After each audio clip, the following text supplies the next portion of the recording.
Esta es la zona del antiguo albergue del Hospital Pediátrico Niños de Acostañú, donde los pequeños con sus madres pasan gran parte del día. Entre ellos, es grande la expectativa sobre la visita del Papa Francisco.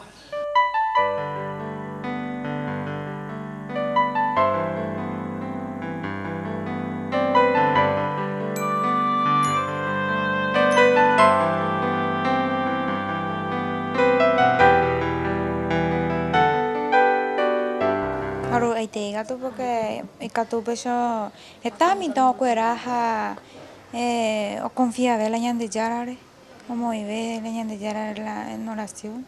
¿Y te contó tu mamá quién es el Papa? Jesús. ¿En serio? ¿Y cómo estás contenta porque va a venir? Sí.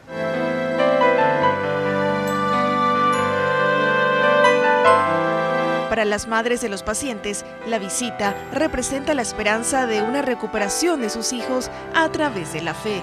Catuana por medio de UPEA, yo ya reconoce fe y catu un gueracho que cuarante betami tame. Na ai terei o o asa superque de lo veo fuera pata. La Sí, UPEA la hora de esperanza. Y es un privilegio, la verdad que sí, estoy muy agradecida porque ellos necesitan de él, porque ellos le ven a él, o sea, le sienten a él una persona más cercana a Dios.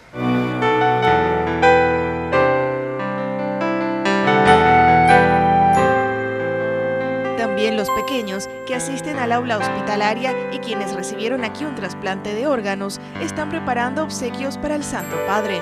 Y le estamos dibujando un dibujo allá en la escuelita. ¿Le van a regalar? Sí. Voy a estar acá y vamos a prepararle una cosa para que recibamos al Papa con las otras que se operaron también.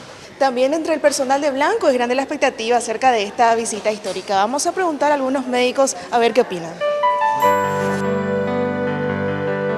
Hace 2 meses el único tema es el Papa, ¿verdad? O sea que es un tema que está en boca de todos y que a todos nos entusiasma, ¿verdad? No solamente, como dije, desde el punto de vista religioso católico, sino desde el punto de vista de lo que significa él como personalidad mundial, ¿verdad? Es cierto que hay muchos niños o padres que procuran que su hijo tenga consultas en esos días. Sí, es el día más citado. ¿Verdad? Quieren venir, quieren estar, preguntan qué se va a hacer, si se le va a recibir, si se le va a hacer algo, se le va a entregar algo al Papa, quieren venir ese día.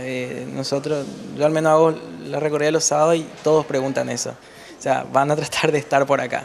La presencia del Papa Francisco en el Acostañú está prevista para las 8:30 de la mañana del sábado 11 de julio. A pesar de ser un hospital público, se restringirá el ingreso por motivos de seguridad y solo el personal médico, pacientes internados, sus familiares y pacientes con cita podrán ingresar en ese horario.